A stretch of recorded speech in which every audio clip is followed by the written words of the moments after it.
I'm Richard Porter. I'm Jonny Smith. And this is Smith and Sniff, a podcast in which two friends talk about cars, and this week also motorhomes.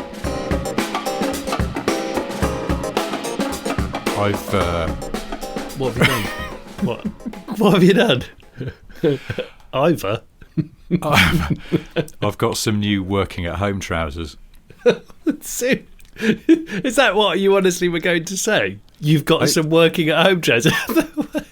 I've got some new working at home trousers. Working at home trousers are the same as normal trousers, unless they, I think, are going to do gardening or DIY. In which case, you know you're going to get something splattered on them, or the knees are going to get torn. Well, I mean, any trouser can be a working at home trouser if you wear it while you're working at home. And obviously one of the joys of working at home is that if you really wanted to, you don't have to wear trousers at all. But I choose to wear trousers when I'm working at home. It gives a sense of more dignity. And I have bought some new working at home trousers because obviously there's a lot of working at home, has been this year, even for someone like me who works at home a lot anyway. But you know what I mean with working at home trouser, a sort of more casual, a casual loose trouser, perhaps a jogger bottom. I've never really been into the jogger bottoms, but I had a pair in the wardrobe and I started wearing them, and even my son, who's 6, went, "Daddy, those trousers are not cool." Because they were a jogger style, but they were very loose to the ground. Like they were like a sort of, they were very like a sort of loose chino cut. Were they the sort of trouser that if you were an accomplished judo person, you'd practice in them? Yes, they did have a sort of judo vibe to them, but they were blue. The thing is not good. We've said it before, but I tread so carefully with tracky bottoms. I've got a pair of tracky bottoms which I think has got paint on them, but I only wear them when I'm really ill. You know, like flu-y ill, where you don't care what the world is doing. Yeah. You just have to go back to bed. That's the only time I wear those trousers.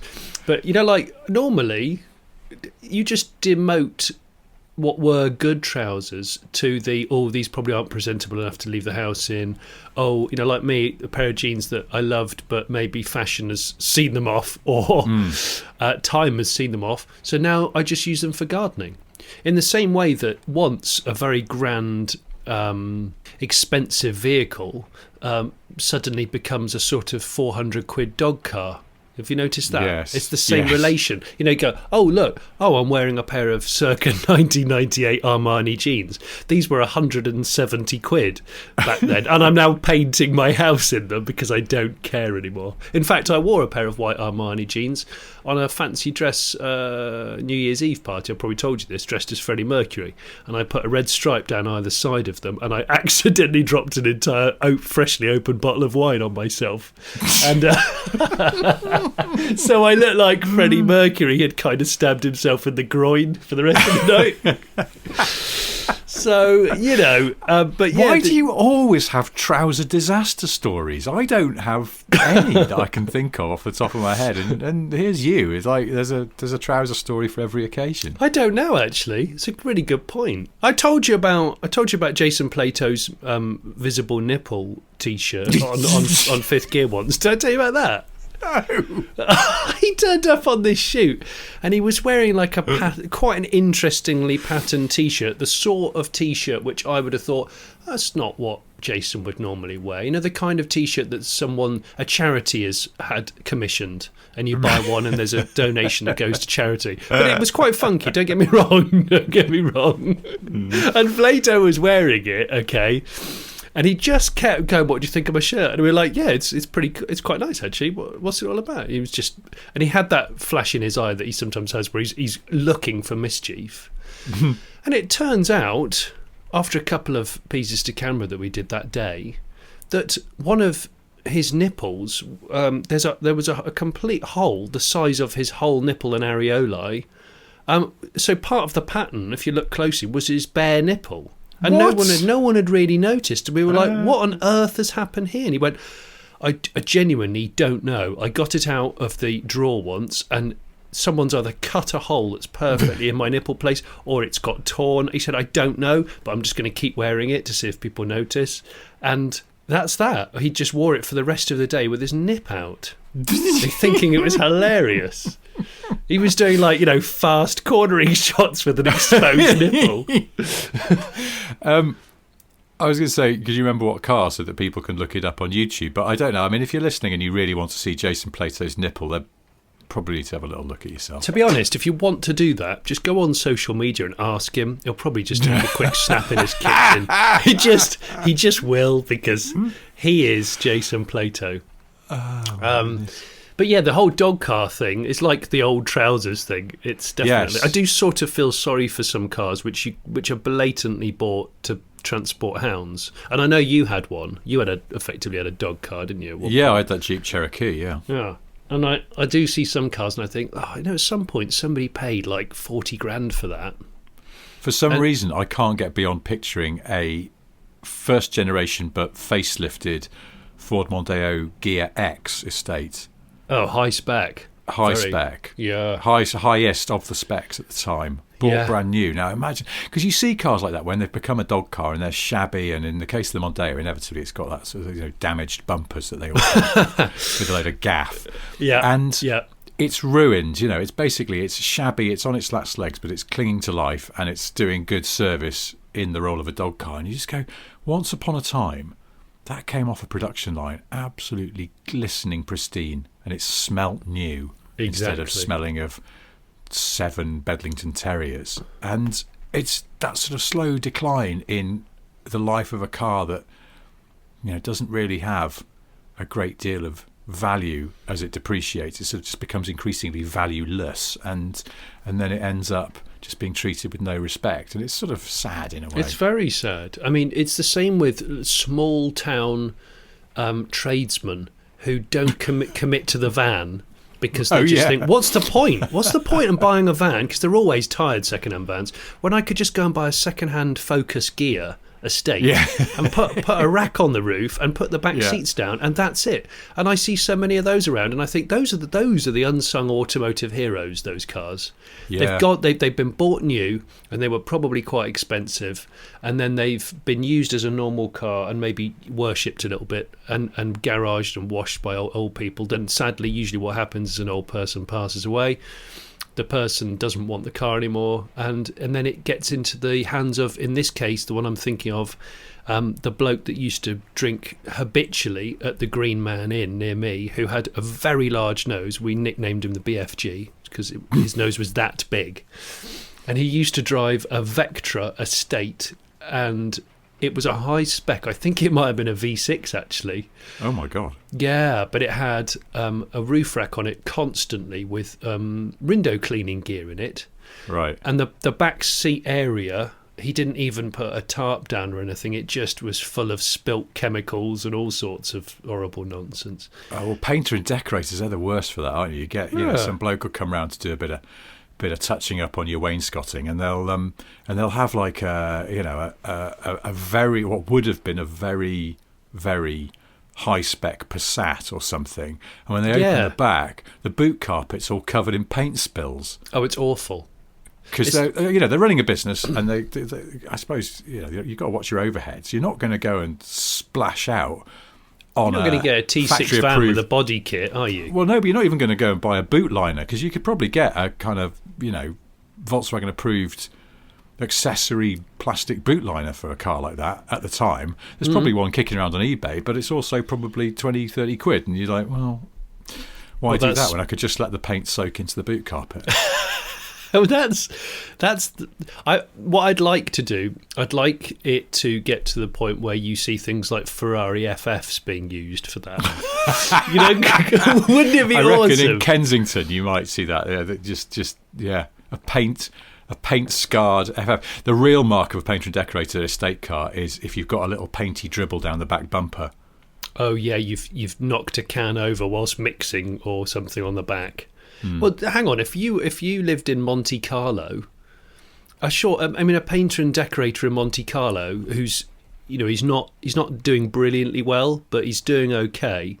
But of course, there's a surplus of probably quite high-end cars that people either go financially pop or I don't know. They did a good turn for an elderly lady who was quite wealthy, and she just gave them a car and went, just have this. She left them an apartment or something. Yeah, do you know what I mean? So what would they drive around in?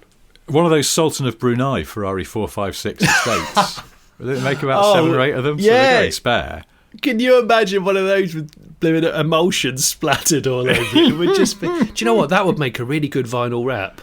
You know those vinyl wraps which you can make your car look like it's got loads of dirt and like Le Mans racing livery on it, and it's just a brand new AMG GT or something. You could do a sort of painter and decorator style vinyl wrap. Do you think there's a lot of call for that? Hey, I'd have one on a Ferrari GTC Lusso, GTC4 Lusso. Absolutely. I'd even have some pretend scratches and dents and I don't know. What was the bloke from... A mismatched front wing as well. Oh, it would have to have a mismatched front wing. Like you've been to a scrappy and got a replacement front wing. Oh, I'd love that from a Ferrari. And a penis-shaped coat hanger aerial. It's always... That would look so good on a Ferrari GTC Lusso that's about 4 years old. Also, one of the wheels would be a space saver, and it's been like that for about half a year. So you're just like, I'm just too busy, mate. I'm just too busy. I've put it on there. I only drive it around town. I never really drive far in it. So what you're proposing now, perhaps this could be a new line of merch through your Car Pervert brand. You're proposing Sole Trader vinyl wraps. For high-end cars. Sole Trader vinyl wraps for high-end luxury cars. You've got that. The tradesman wrap is where you're going. Okay, yeah, I get you.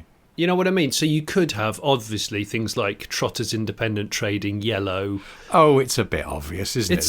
Look, it's obvious. I know. Do you know what? If they did that show now, what amusing car would they have? What would the Only Fools and Horses brothers? That's a good question. Yeah, because I mean, obviously, the Reliant is just too on the nose, isn't it? It's just such a sort of default comedy car for people with no imagination. It's like you couldn't go there. So no, and it doesn't exist really anymore, does it? Well, no, that's the thing. You'd have to get a really late one. It's just not going to work. But I don't know. You could probably. I mean, still, Bedford Rascal's got some residual comedy left in it, hasn't it? Yeah. Or I've seen. There's a little garage around the corner from my place that fixes up cars, and the other day parked outside there ready to go for some work. There was one of those, I can't even remember what the name of the company is. It's a Chinese company that made a sort of rascal size van, and it has faux BMW nostrils on it. Oh, do you remember who it is? Is it Bid or someone? Some of those are badged as Piaggios. Yes. I think Piaggio bought them in from China, and they have the faux BMW 3 Series grills. Yeah.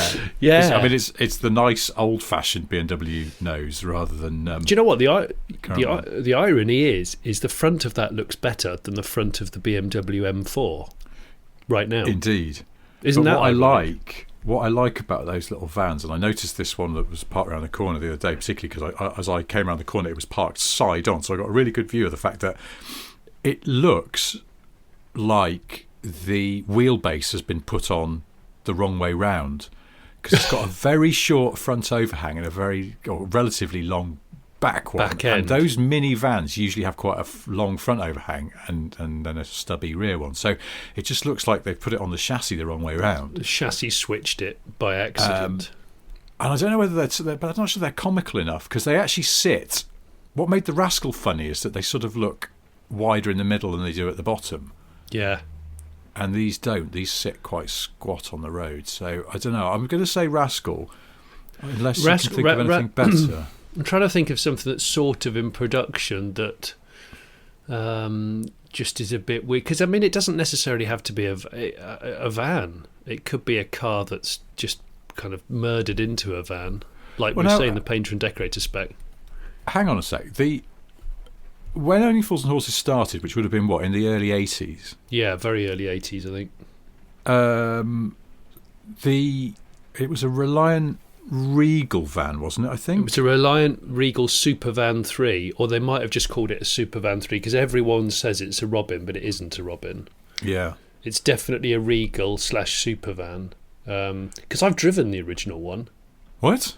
I've driven it. Is it one of these ones that was in the Cars of the Star Museum? It was the one. It was either the one that was in that. There were two vans originally. One was for promo, and one was for sort of the characters sitting in the van, and one was for driving past on Only Fools and Horses. And the boxer Ricky Hatton. Do you remember Ricky Hatton? Yeah. He bought one at auction and paid a lot of money for it because he's obsessed with Only Fools and Horses to the point where he can quote any line on almost any episode of any series. What? And and I met him and we filmed with him on Fifth Gear years ago. As a present, we recommissioned his Regal van because it hadn't been on the road for a long time. It had just been on display somewhere. Right. And I took it out on the road with him for the first time when we picked it up from the Reliance specialist, and it was absolutely hilarious. We actually drove it from the specialist to his gym. He just had a gym that opened up because he was going for another boxing belt championship. And I did a bit of sparring with him. It was an extremely... You sparred with Ricky Hatton? It was the closest to my sort of car version of Louis Theroux that I could have got. It was, I felt very scared because he was just toying with me. He could have killed you. Yeah, he could have done. He actually said that to me. I was talking to the camera. I'll tell you about that camera. happened to a mate of mine. He got talking to one of the other dads at the school gate.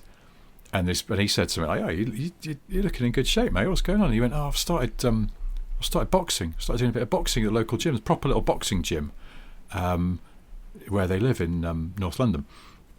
And he went, "You should come down sometime. Come down, and you can there's no obligation. Just come down and do a little tryout. You can do a bit of sparring or something like that, and see if you like it. It's a really good way to get in shape." And my mate's like, "Oh, I've quite fancy that, yeah, proper." Goes down and it's proper, like no fancy trimmings. It's just a proper old school boxing salt of gym. the earth, yeah. And he got in the ring with this guy, and they just did a bit of sparring, and then this bloke socked him in the gut. What? Yeah, and knocked the wind out of him properly, like, where it can't breathe, kind of, oh shit, I might need an ambulance kind of thing, and that's it. He didn't go back after that. Oh my gosh. He got properly walloped. Yeah, it's really dangerous. Sort of bullying, isn't it? Well, I don't think the guy did it deliberately. I can't remember if it's the instructor or the other dad that did it, but yeah, someone socked him in the gut, and it really knocked the stuffing out of him, almost literally. So, yeah, you could have been killed by Ricky Hatton. I mean... Oh, yeah, he did do when I was on the pads with him, we were... Oh, bloody hell. Yeah, he was quite scary. Reliant Regal Supervan 3 is the correct name. And it looks like the one that was in the Cars of the Star Museum is now in the National Motor Museum. Oh, okay. And but Ricky, I don't know. I'd love to know if Ricky Hatton still has. I kept in touch with Ricky Hatton and his manager for a couple of years after the shoot. Yeah, because his manager took me to one side and said Ricky's actually looking for a Capri gear as well. Oh, as like a to make a replica because the original Boise had one. Well, didn't Del Boy bought one for his missus or the cap? Okay. Remember the Capri gear, as he called it, and was it fluorescent green? It had like angel hair interior and dice. I mean, it was terrible. But the original car in the comedy doesn't exist. So I said, well, I could help you make an accurate one, find the right year of car and the right spec, and so. But yeah, time got in the way. Maybe I should get back in touch with Ricky Hatton. He was a lovely guy, I have to say. Yeah. It was great entertainment. Well, now, so Only Fools and Horses, the Regal Supervan 3 in the show was late 60s, yes, I think, wasn't it? And the show started in the early 80s. So, sake of argument, that was a 15-year-old van when they started. So, really, if you were starting from scratch to make Only Fools and Horses now, they would be driving a 2005-ish van. Oh, we're being very accurate. I'm just trying to work this backwards. 2005 era. A comedy van from 2005. Now, they didn't make Rascals by then, did they? I don't think they wrapped up by then. I think the Rascals would have ended in the 90s. All those kind of cab forwardy sort of vans, I think, had to fuck off because of crash safety, didn't they? I mean, you can still buy a Piaggio Ape, but I mean they're not really a proper van, are they? They're a tricycle which you sell coffee out of. Not really. Coffee must be overpriced. That's the only thing I was going to bring up in our podcast today, was like alternative mobile barista vehicles, off the back of that lovely eBay link that I sent you about 10 minutes before we started recording. So, because I thought, hang on, people are missing a trick with barista vehicles. I mean, a hearse would be ideal. But that hearse was deranged. Explain the extraordinary thing that you sent me.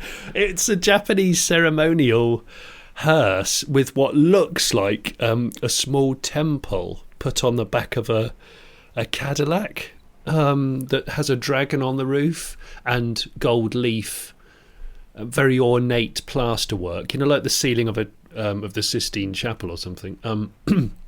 Or St Paul's Cathedral, but yeah, like it had little opening doors at the back, with obviously where the coffin goes. But I thought you could have a fantastic barista spec coffee machine going on in there, with lots of cubby holes for beans and I don't know, syrups. Whatever. Syrups. When I'm saying syrups, I don't mean the Cockney rhyming slang syrup of fig, which still is one of my favourite terms. People saying he's wearing a syrup. He's got a syrup on, mate.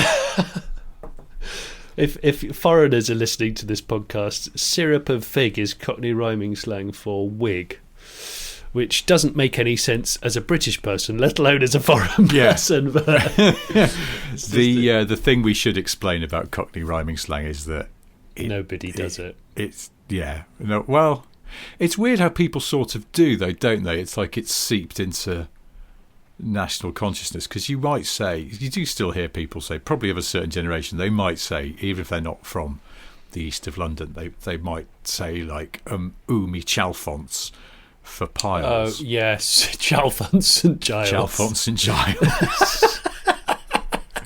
We used to make up rhyming slang in my old flat when I was a student. The flat I lived in third year, we used to make up rhyming slang for things that there wasn't, or we believed there wasn't rhyming slang for, that using shit celebrities.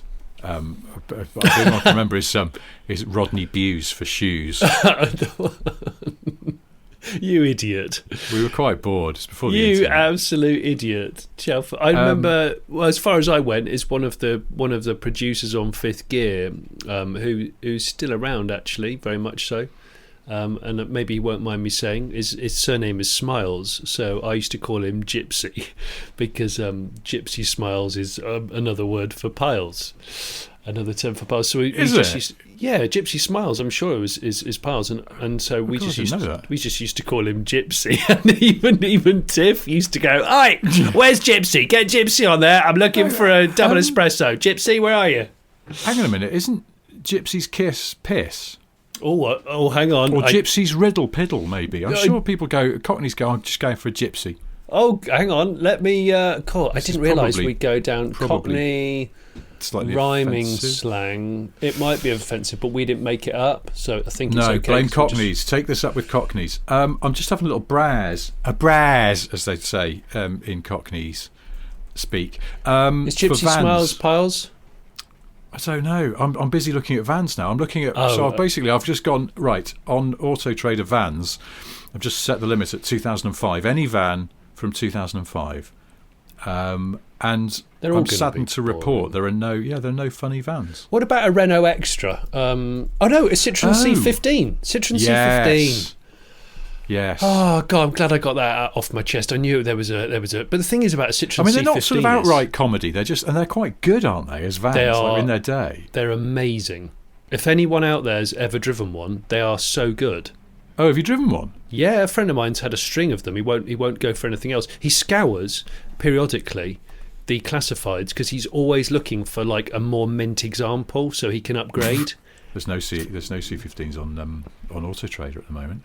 A C15, a late one that isn't rusty, is worth money because they used to be used by all the courier companies around London because they could fit an enormous stuff in for a short wheelbase, I think. A mate of mine used to run a courier company back in the, I guess, early 90s, and he said that he used to swear by the C15s. He absolutely loved them. C15s. They were dependable, get loads in them, cheap to run.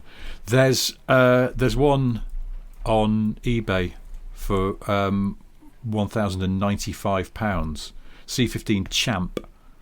It seems expensive. Do you think? I don't know. Yeah, well, I know how much my mate paid for his. Okay. In fact, the last two of his. But then my mate prides himself on scouring for a long time. Yeah. And tends to not pay more than about £400. So this is a bit dinged up. Oh my God, it's rusty as fuck. This one's on there you go. eBay. You see, Jesus. they're a precious It's far commodity. too much money for a rusty. Look, it's got like a tide mark around it where it's all just got rot. But I'd like funny. I'd like a Roma home version. You know, the really lonely person's camper van. I've got some good news for you because there's one on eBay here. There's a Roma home.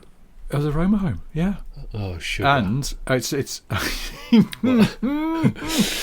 got the most fantastically, you know, when people on eBay just run loads of words together in what would be a sentence if it made any fucking sense in the title of the ad. So this one says Roma Home Halo Citroen C15 Motorhome Propex Heating Bluetooth Fridge Cooker Sink. Bluetooth fridge? So is what that are you a talking Bluetooth about? Fridge? No one. Does anybody have a Bluetooth fridge in a camper Yeah, so you van? go, oh, well, we got any cheese left? Hang on, I'll look on my phone. You could just walk over there. No, can't be bothered. Yeah, Roma Home Halo Citroen C15 Motorhome Propex Heating Bluetooth Fridge Cooker Sink. Stop it! Stop it! So if you want that, the current bid as we speak is £1,951. Bloody hell! Well, I know that motorhomes have become a fairly precious commodity in the world of 2020 that we live in. Have they? Yeah, I think so because. Oh, sorry. There's a wonderful photo on this ad of it half into a garage with showing that it can get under a sort of regular kind of garage door setup. Half Wonderful in attention a to detail. garage. Yeah, because it's got a fold down. It's got a fold down roof. What would you call it? Pop top. A pop top. Thing. Yeah. Pop top. I mean, they are the motorhome for the lonely. The hermit spec motorhome. You've got that, and you've got the Bedford Bambi, which is the Bedford Rascal. Do you remember the Bedford Bambi? If anyone's never heard of one, you must look one up. The Bedford Bambi not even one person can successfully sleep in it, let alone more than one. But they were. I think they were called the Bedford Bambi. Yes, they are. I've just looked one up just to check. Oh my shitting hell! They're worth real money now. Like what? Well, one's for sale on here for £5,000. What? £5,000. Bloody hell! One of them, and there's another one for £1,000 at the moment, which has had a few bids, and it says original Bambi motorhome project, no MOT, toilet and awning. Does that mean it doesn't have an awning or a toilet, or does that mean it has no MOT and it does have a toilet and an awning? Are you not? I can't remember. Are you not allowed to use punctuation in eBay titles, or are they just? You must be. I'm sure you can. No, it's just you can verbal. hyphenate. It's verbal diarrhea. Nonsense, isn't it? I'll give you a few more details on this Roma home because I feel like I could tip you into buying it quite easily if I wanted to. Please don't. Citroen C15 Roma home, high-low motorhome with Propex blown air heating, 1994. When roof is low, fits in my standard garage. Bulletproof 1.7 litre diesel engine, 180,000 miles. 2 single beds or big double. Also small bed at top for child. No way. It's got 3 beds in it. Apparently so. So you see, Wow. not so lonely. Everything fully working. No visible rust. Yes, visible. But it has 1 Electrolux 3-way fridge, 2 gas hob. Oh, I see they've numbered all these things. Recent. I thought this was a song by Dua Lipa. Yeah, 1 Electrolux fridge, 2 gas hob. Yeah. Dua, are you just listing the characteristics of a Citroen C15 Roma home? Might be. No, I'm sponsored by Auto Trader, so I'm now just listing the specs of cars in all my hit songs. Oh my God. She's just going through the spec on a 2012 Skoda Superb Estate. What would you go for? Stereo. Would you go for, if you had I'd sleep in a Skoda Superb Estate, I think. Now I've mentioned it. Would you could go do that, couldn't you? Well, would you do Bedford Bambi? And I know when you're talking about tiny little semi-pointless motorhomes, they also had Honda Acti did one, didn't they? Do you remember the Honda Acti? The beautiful. I'm out of my depth here, mate. I'll Are tell you? I don't know anything about motorhomes. What I do know is I would love be motorhomes. very, very reluctant to buy a second-hand motorhome. I'll happily buy a second-hand car and sit in someone else's farts and skin flakes and stuff. But somehow a motorhome makes me shudder at the idea. Farts and skin flakes. Well, you never buy a motorhome with a toilet in it. You'd immediately just take that out. You'd have to refit it, wouldn't you? Have to the whole thing out. But even though, I mean, obviously, I'm not sort of suggesting you just, it comes with the duvet covers, does it? Thanks. I'll definitely have those off you. Well, hang on. You stay in bed and breakfast. I know. B&B. It's not a logical fear, You flute. You may recall I'm the man who has a strange fear about birds flying into the side of your head and puncturing your temple with their beaks. So, not all of my fears are rational, but I mean, second-hand motorhome, no. Well, all I can say is I've just checked, and the Honda Acti, which was the very small little delivery pickup and vehicle, which I loved. I think it had a 2-cylinder engine in the early days. You could buy that as a Roma home also. So before the Bedford Rascal was the Honda Acti, and again these are the loneliest camper van experiences available. I mean, honestly, if you were going to go for a cut price Poundland Bear Grylls, you just grab one of those. Disappear. Hang on. No, Bear Grylls just sleeps in a river, doesn't he? He doesn't need a motorhome. He could go in anything. He loves jumping out of a helicopter when the helicopter could just simply tap the pilot on the shoulder and go, could you go a bit lower? That's sort of where Bear Grylls, because Bear Grylls rings you up and goes, listen, I'm going away camping in the countryside this weekend. Do you want to go? And I go, yeah, absolutely. Sounds, all right. Sounds like fun. I mean, I wouldn't say that because it sounds awful to me. But and he just goes, nothing. Nothing. It'll be fine. Okay. Where shall I meet you? Meet me at the heliport. I'm sorry, the what?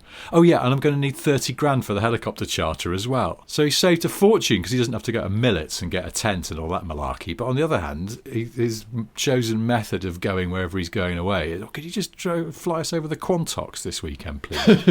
In a helicopter so he can jump out of it. And he always starts off wet. See, that's the other thing. It's like, if I'm trying to survive and I haven't got all the gear, the first thing you do is stay dry. Yeah? Because Is he wet? Is he wet when he gets in the helicopter? I don't know. I don't think so. I mean, he might have smothered himself in some water-repelling oils. I don't know. Like a duck. Well, you know what I mean? Yeah, because as soon as you get out the sea and do your piece to camera, you've got hardly any water on it. It just beads off. In fact, Bear Grylls, secretly, I don't know if he's into cars. God, we've gone off on one today. I think there's a chance that Bear Grylls is massively affiliated with car detailing. Because you can have all those hybrid coatings and things which repel all dirt, all moisture. So he gets himself fully detailed before he does a survival weekend. No, I'm just going to rub myself in turtle wax. What are you doing? What are you doing? I've got this hybrid coating, and it's a two bucket procedure. So first of all, I'm just gonna. Oh, I've dropped the sponge on the ground, so I'm going to have to start again. I'm going to incinerate all my goods and buy new, and then then I'm going to do the special hybrid coating. So we spray this on, leave it for 25 seconds. Oh, I've just sprayed myself in the face. Anyway, it's okay. And then it's got in my eyes, but I actually quite like the additional hardship because I'm strange. Exactly, it's the additional hardship. Oh yeah, and he probably, because he's the patron of the Cub Scout movement in the UK, which I'm really really into because I have very, very fond days of my Cub Scout days. In fact, I remember them being synonymous with my sort of car enthusiasm kicking off. But Bear Grylls, I think, he's on the side. I think he is trying to sort of sell detailing goods. Because, he'll now do... you've mentioned it, I'm sort of thinking, in my mind's eye, when I picture Bear Grylls, he is wet. He's always wet. Unnecessarily wet. What? Now thinking you've invited Bear Grylls to your wedding, and up he rocks, and he's wearing, as the invitation stipulated, a top hat and tails, but he's soaking wet. He's wringing wet. What are you doing, but he'll man? turn Why up. have you done this? Well, he'll turn up in his Toyota Hilux Invincible, and it'll be absolutely caked, dripping with big clogged arches with bits just falling off. And it will have been a bone dry hot day. And he turns up, and everyone's like, "What? How have you? What? How have you done it? Where have you been?" And he's just like, "What? I've just driven here." Some of that idle sort of wedding small talk at the table as the wedding breakfast begins. Did you get caught in the traffic on the M5 on the way here? And he'll just go, no, No. I didn't. Then you look outside and there's his Hilux absolutely caked in mud, and you start to form an impression of why he didn't get stuck in traffic. But you still haven't plucked up the courage to ask why he's sopping wet. Is that your car outside? Did you come in the car? Yeah. Yeah. Why? No, it doesn't matter. Never mind. I once worked. I've got to be careful what I say here, but I was once asked to be part of a brainstorming session for a corporate video to launch a new car, and they believed that they could get Bear Grylls to be part of it. They believed. Okay. Yeah, there were reasons why they thought Bear Grylls was going to front this. Okay. And along with an old mate of mine who was in the same meeting, we confected this idea of Bear being like the sort of leader of a gang of bears, like famous bears, people in bear costumes, basically. Right. Winnie the Pooh, Yogi, whoever we could get licensed. Okay. Famous, fictitious bears, right? And okay. the basic idea was that Bear would jump out of a plane with all these other bears, and they'd all be like a sort of bear special forces, but the other ones were cartoon bears, and they all parachuted down to the car. And Bear's people said he wouldn't do that. Right, who pitched this? Did you pitch this to his face? No, sadly not. Although I would have loved to have done, but no. Okay. I quite like I kind of like the idea of it. Yeah. Anyway, it didn't go down very well. Well, apparently it didn't. I think he's so it never so happened. Serious. It didn't happen. No. Why so serious, Bear? I know. Why so serious? I think Bear is. To be fair, I'm not mocking Bear for all of this. I actually think Bear's cool, and I think what he does is good. But he does. If you're gonna start a survival situation, let's say a 2-3 day survival trek. I don't know what it is. Just don't jump into the sea to start with. Just don't, because it's cold. It's cold and it's demanding, the sea. It tries to kill you, the sea. It's beautiful, but it does try to kill you. So for goodness sake, just get the helicopter, get a longer rope from the helicopter and just drop onto a nearby mound, or just go lower in the helicopter and just jump out. Because the pilot's bamboozled. He's like just constantly insists on being 80 feet above a harbour. There. We'll take your helicopter booking, but listen, I have to insist that when you get in my helicopter, you are completely dry, because the demister isn't actually that good, and it's very hard to see if one of the passengers is sopping wet. Okay? Fogs it up.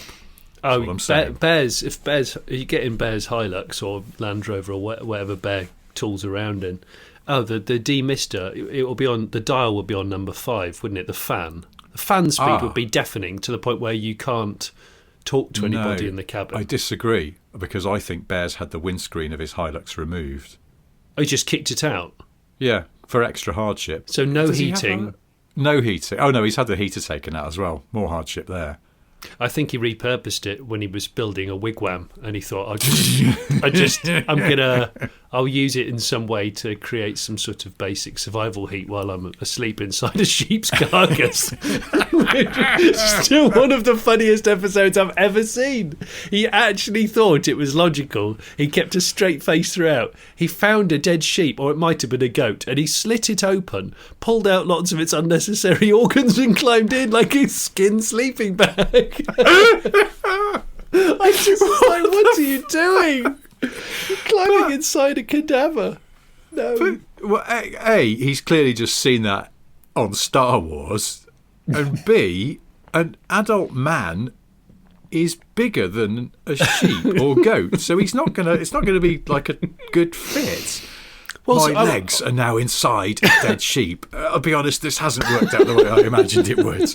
Han Solo did it much better. It's like a pair of awful trousers that's actually just a go. A pair of really horrific trousers. In fact, Bear Grylls is working at home trousers. Not that Bear Grylls ever works at home. Was it? Well, in a way, he's always working at home because the world is his home. Oh, does he just wear a pair of dead animals? Just as trousers. Those are his relaxing trousers. Or if, like, you say he's got a cold and he just wants to feel sorry for himself at home, he slips a couple of hairs, dead hairs, one on each leg, slides them up, and his kids are like, "Oh, Dad, like a kebab skewer." Yes. Oh my God, it's so dark. It's so dark. There was once in one of the Sunday papers, in the sort of supplement of a Sunday paper, they'll have a page that's my perfect weekend with some celebrity or other, and I read one with him, and he's got an island off Wales, I think, hasn't he? Does he live on one of these remote islands where there isn't anything apart from his house? Well, there's no electricity. He actually says, we have an island it's off Anglesey or somewhere. So it's in the Irish Sea, immediately, rainy, cold, no electricity. And he's going through my perfect weekend. We'd be at our, fucking bothy or whatever it is, on our remote island with no electricity. And I'll have brought my guitar. And I just remember thinking, this sounds awful. This sounds like my idea of hell. Trapped on an island with no electricity with a very serious man with a guitar. Jesus Christ. I'd throw myself into the sea. Bear's wife's going, can we just go to a Movenpick hotel, please? Can we just go? I want to go to a Movenpick hotel, order room service. I want a really squishy duvet. And I don't want to jump out of anything. I don't want to leap down the stairs, because Bear refuses to use the elevator in a hotel. Why would you use the lift? Yeah. Just jumps down. There's just no point. It just does his own rope access down to the breakfast buffet. No, I'm going to rappel down to the lobby. No, please don't, Mr. Grylls. This is a Marriott. I'm going to scare the other guests. Also, actually, could you dry off, for Christ's sake? Talking of hotels, I came back from Germany yesterday. I was in Germany just for the day, filming a car. And I realised when I went down to London Heathrow Airport, I've trying to save a bit of money, and I thought I'll park in one of those car parks a lot further away than the other ones that you can get for a cheaper price. Yes. And my sat-nav took me down a couple of back residential roads quite close to Heathrow's main airstrips. The runways. Have you ever seen some of the houses around there? Yes. Some of them are fascinating. I mean, I've seen some of them are immaculate. That one of them had a 70s, or it might have been early 80s Cadillac on the drive, just returning to Earth, which I thought we've got to go around there and do some filming. We've got to have a nose round. Yeah. There were lots of broken cars, but also the hotels right along the main strip. They are so different in their decor. Like, one of them is really brutalist concrete, 70s, 60s maybe, and it just looks like a Soviet governmental building. And then the one next to it looks like an 80s Spanish villa, but blown up way bigger than it should have ever been built. Like, they built it I think I know what you mean. Do you know the one I mean? And then there's another one which I went past afterwards, and I just kind of went, that looks like a really extreme tandoori restaurant. But again, 15 times bigger than it should have been. Again, I think I know what you mean. Yeah. Because I've been round there, because I've taken my boy plane watching round there, because you can get... in one of those residential streets, it's a dead end, and you can sort of, if you can find somewhere to park, there's then a sort of big grass area, and it's right at the end of one of the runways. And if a real big one comes in, like a 747 or an A380 or something, it's really spectacular, because you feel like you could touch the underbelly. But would you live there? It's a really there? good spot. No, well, because you're on a flight. I mean, not just on a flight path. You're on the final approach to a major international airport, isn't it? Is Heathrow one of the busiest airport in Europe or something? It's the busiest in Europe. It used to be the world's busiest, but it got overtaken by an American airport that's not an obvious one, like Philadelphia or something. Huh. Yeah. I've looked this up quite recently, and I've managed to forget it really recently as well. Oh well, a hub in North America. I suppose we should talk more about cars, really. About Rich, what do you think? I was just going to say, I realised I was trying to, because just to finish up the Bear Grylls conversation, aside from the fact that he's always sopping wet, I feel like he's not the world's most serious man, because I believe that the world's most serious man is General Sir Richard Donat, the former head of the British Army, and also Andy Green, the record-breaking land speed record guy. Yeah, he is in the running to be the world's most serious man, but I feel like Bear Grylls is up there in seriousness. Well, I've met Andy Green twice. I'm sure you've met. I bet you've met him. Has he been on Top Gear or Grand Tour at some point? No, I don't think he'd do that, because they're silly shows, aren't they? And he's serious. Well, when I first moved up to this area where I live, he was the wing commander of the airbase that's about 4 miles away. In fact, if you can hear a blimmin' plane in the background, it will be from that airbase. And he did a really small chat about his thrust SSC experience in a local... He did a really small chat? Well, as in wasn't well publicised, and it was in just in a local church at about 6 p.m. on a Tuesday. Oh wow! And when I first moved up to this area in 2003, I think it was, I saw this going on, and I just went there, and I was the only guy in his 20s. Everyone else were men in their 50s and 60s, and had a really good conversation with him. There's someone else who takes the record of being serious. Is it Sir Ranulph Fiennes, the explorer? Yes, he is quite serious as well, isn't he? And he actually, I bumped into him. He was lost on what's that really large royal park in London? Hyde Park? Yes, it was Hyde Park. And in fact, it was an event. It was a Land Rover event that he was supposed to be at as a Land Rover ambassador. I think you were there. Were they unveiling the Evoque, the Range Rover Evoque or something? And I got there a little bit late and was trying to take a shortcut across Hyde Park, and didn't really know where I was going. And this, you couldn't make this up. I was sort of jogging through some of the trees and stuff, and I saw a guy jogging the other way. And he was wearing a suit. He was very smart, and I was dressed fairly smart because I think it was a smart event. And he stopped and looked at me, and he said, "Land Rover." And I went, yes. He went, "Do you have any idea where it is?" And I went, "No." He said, "But he's an explorer." He's an explorer. I've found an explorer who was completely lost, and he was going to his own gig, which was a Land Rover Unveil. And it was it looked like we were doing some really bad sort of dogging rendezvous, but we weren't. And I walked with him for a while. I said, "I think it's this way. My phone's telling me it's this way." And so we just walked for about, a minute or two. And he didn't talk much, didn't smile a lot, but he did see me again later at the event, and he did smile at me and said, we were going the right way. And that was that. Yeah, it's not the best story I've got, Rich, if I'm honest. It's pretty serviceable. Yeah. Well, anyway, we've almost got to call this to a close. What cars did you want to... Well, about Honda probably mention a car or two. Not being in Formula One anymore. I read that. Now, I can only hope that they're leaving in order to spend more money on making things like shit-hot Cubs and... I don't know, an electric version of the that really cool, was it CRX? If they could make an electric CRX, that would be quite nice. A mate of mine bought a Honda Cub this year, around sort of lockdown time. Oh, and what a bike! During this sort of odd year that we've all had, some people have got into like exercise or found some other sort of diversionary drinking way to keep their mind off things or to give themselves some sense of purpose. Yeah. My mate, when he just wants to get out of the house for a bit, he just gets on his Honda Cub and just goes and zooms about for a while.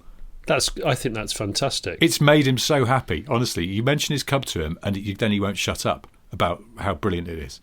It's like it's an underrated form of what do they call it in therapy? Sort of self-care. He does. He just gets on a Honda Cub and zooms about a bit every day.